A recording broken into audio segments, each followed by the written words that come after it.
child utterly alone, a starving orphan.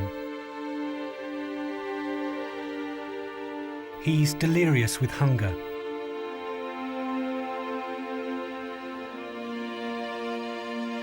Close by, adults are eating, but they ignore him, walk past him.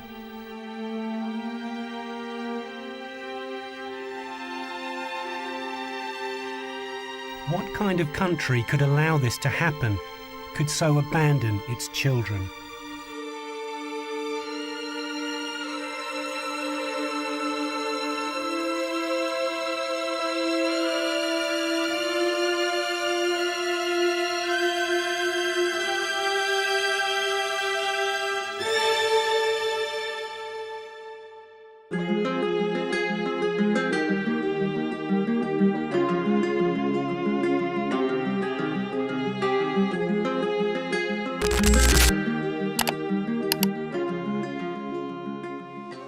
Imagina receber a promessa de que existe um paraíso na Terra, um lugar onde a moradia é de graça, o emprego é garantido e seus filhos vão ter um futuro foda. Agora, imagina vender tudo que você tem, abandonar seu país e atravessar o mar só para descobrir que caiu na maior armadilha humanitária do século XX. Essa história aconteceu de verdade, e o homem que viveu ela passou 36 anos tentando sobreviver em um lugar do qual quase ninguém consegue escapar: a Coreia do Norte. A chuva caía sem parar na fronteira, e um homem tentava recuperar o fôlego escondido no mato, olhando para o rio Yalu. Do outro lado estava a China, a poucos metros. Só que entre ele e a margem tinha um exército de guardas, cães farejadores e uma ordem simples: se tentar fugir, é bala. Ainda assim, ele sabia que não podia voltar. Permanecer em casa significava ver a esposa e os filhos morrerem de fome. Então, ele se jogou na água escura. Mas tem um detalhe nessa história que deixa tudo mais bizarro.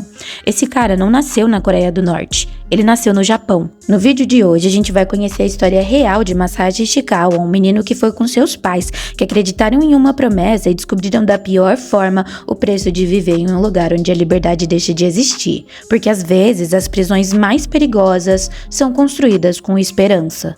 O Masashi Ishikawa nasceu em Kawasaki, pertinho de Tóquio, e também tem o nome coreano, Do Chan-sun. Afinal, ele é filho de pai coreano e mãe japonesa, cresceu espremido entre dois mundos que não aceitavam ele de jeito nenhum. Em casa, era tipo um pesadelo, pobreza, medo, e o pai dele, Do Samdal, que era alcoólatra e espancava a mãe todo santo dia por causa de ressentimento acumulado. Fora de casa, o preconceito contra os coreanos no Japão pós-guerra isolava todo mundo. Mesmo com esse caos, o Masashi amava o Japão. Só que tudo mudou quando o pai o matriculou numa escola administrada pela comunidade norte-coreana.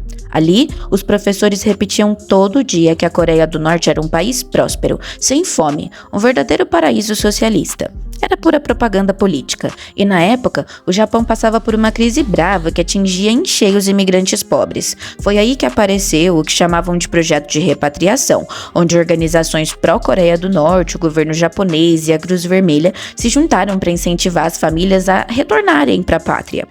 Prometeram casa, emprego e dignidade. Mais de 90 mil pessoas morderam a isca. E olha o detalhe, cerca de 6 mil eram japoneses, a maioria mulheres casadas com coreanos, como a mãe de Masashi. Ele não queria ir. O Masashi e suas irmãs imploraram para ficar, mas a decisão do pai já estava tomada. Em 1960, eles embarcaram. O aviso burocrático no bilhete era claro: uma vez cruzado o oceano, não tinha volta. Eles achavam que estavam mudando de país, na verdade, estavam abrindo mão da própria liberdade. A ilusão já morreu antes de descer do navio no porto de Chongqing. O que a propaganda pintava como moderno parecia saído de outro século. Navios enferrujados, prédios deteriorados e os funcionários usando trapos piores do que os que eles tinham no Japão, e olha que eles eram pobres lá. A família foi mandada para Dongcheon-ri, um vilarejo agrícola miserável. A casa deles tinha parede rachada, sem água encanada, e no inverno o frio passava direto, congelando-os até os ossos. Mas o pior foi o choque social. No primeiro dia de aula, o Massage tentou falar coreano e os moleques mandaram um bastardo japonês. Esse xingamento durou décadas. Dias depois, ao defender um garoto que estava apanhando, o Massage tomou uma coça violenta de um oficial fardado que rasgou a boca dele a socos enquanto repetia o mesmo insulto, bastardo japonês. Ali, ele entendeu que a violência era a regra do jogo. Na Coreia do Norte, tudo depende do Songbun, um sistema de castas que divide a população pelo nível de lealdade ao regime. Os Ishikawa caíram direto na camada mais baixa, a classe hostil. A partir dali, o esforço ou as notas do Massage não valiam nada. O Estado decretou que ele seria um párria para sempre. Enquanto os alto-falantes de Pyongyang gritavam que todos eram iguais, no campo o povo trabalhava o dia todo sem receber salário, dependendo de uma cota de grãos minúscula decidida por burocratas do partido que nem conheciam aquela terra. Eles tinham mania de obrigar os trabalhadores agrícolas a plantar arroz com as sementes ou mudas praticamente grudadas umas às outras para a economia. O resultado? Safras fracassadas e muita fome.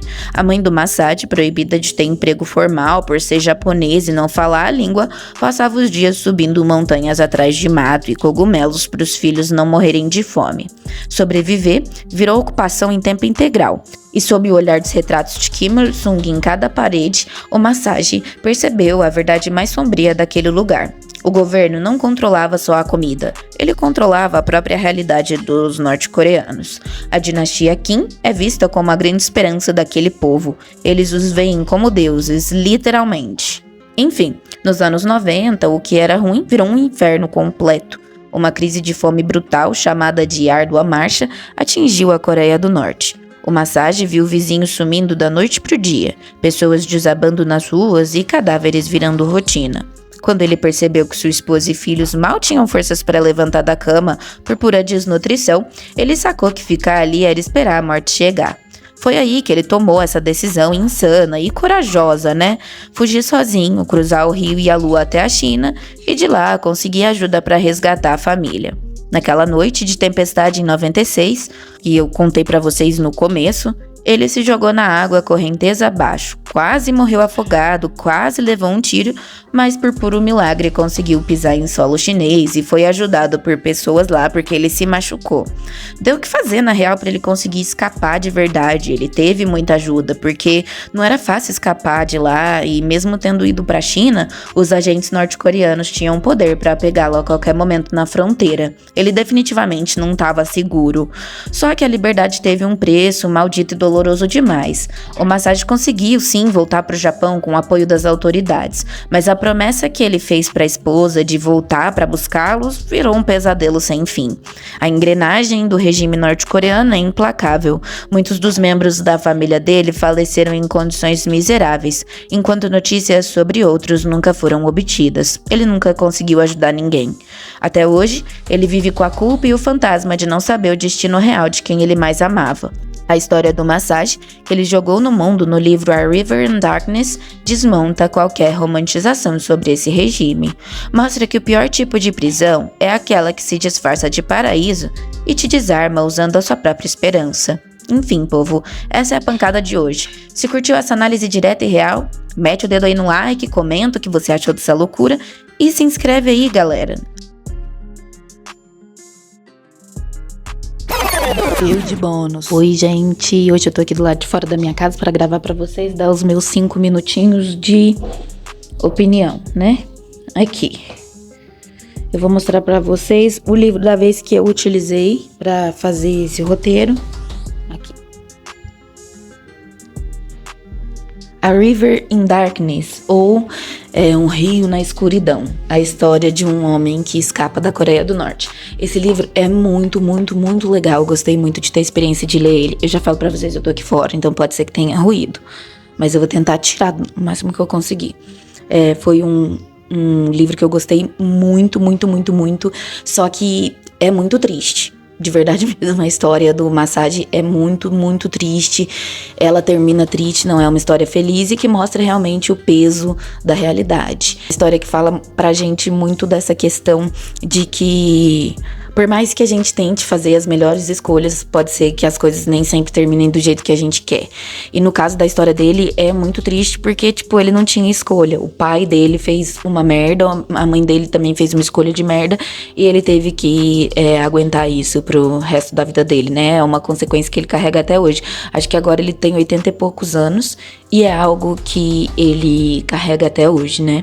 É uma história que me marcou muito, simples e puramente porque é muito triste, sabe? É muito triste. Eu não conhecia nada disso, não sabia que tiveram pessoas que foram repatriadas pra Coreia do Norte e tudo mais.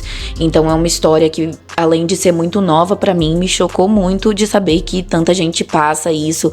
E aí eu fiquei super viciada em ficar entendendo a dinastia Kim. Eu assisti vários documentários e tudo mais. E eu vi muito que, tipo, é muito comum mesmo a questão da desnutrição, da fome. São coisas que são muito escondidas lá. Quem mora em Pyongyang, que é a capital, são pessoas muito bem quistas pelo governo da Coreia do Norte. Então não é qualquer um que mora ali, não é qualquer um que tem aquela experiência de vida. A experiência de vida de Pyongyang, ela é diferente de todos os outros vilarejos e tudo mais. E uma coisa que me chamou a atenção também foi a questão da agricultura que eu comentei com vocês.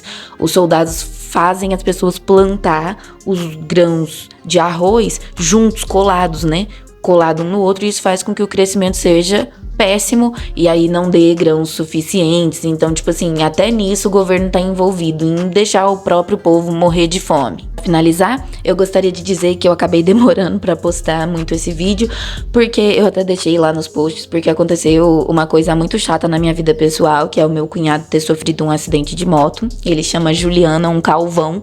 Se vocês puderem mandar energia positiva pra ele, orações, eu agradeço muito, porque é sempre muito bem-vindo. O importante é que ele tá vivo, que ele tá bem, e agora eu voltei com tudo, tá?